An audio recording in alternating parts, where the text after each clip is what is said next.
इतनी तेजी से आगे नहीं बढ़ सकता जितना उसका सामर्थ्य होता है।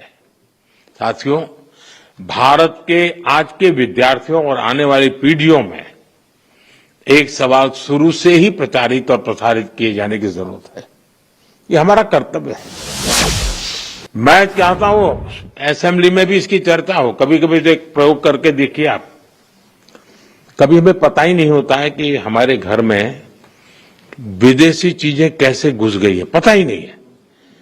इरादा नहीं है कि मुझे विदेशी चाहिए, नहीं, पता ही नहीं है। बच्चे परिवार में बैठ करके एक सूची बनाएं कि सुबह उठने से दूसरे दिन सुबह तक उपयोग में आने वाली कितनी चीजें विदेशी हैं, उसे पता ही नहीं है।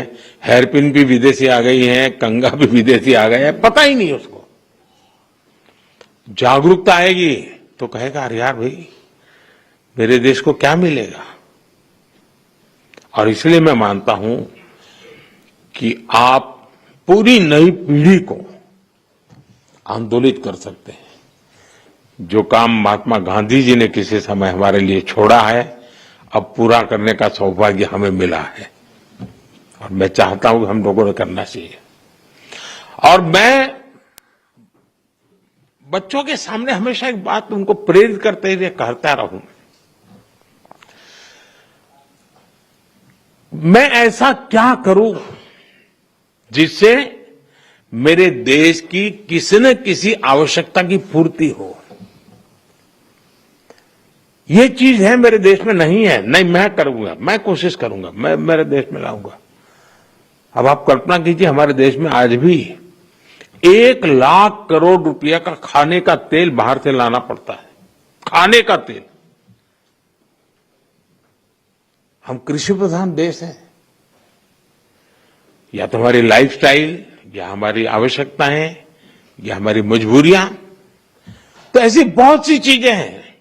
देश को आत्मनिर्भर बनाना ही पड़ेगा। अब 1 लाख करोड़ रुपया बाहर जाता है, वो यहीं रहता तो कितने स्कूल के बिल्डिंग बन जाते हैं, कितने बच्चों की जिंदगी बन जाती है।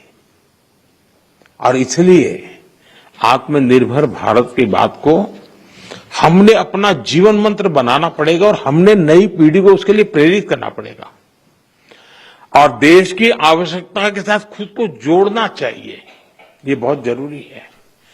ये देश ही है जो हमें कहां से कहां पहुंचाता है। ये देश ही है जो हमें इतना कुछ देता है।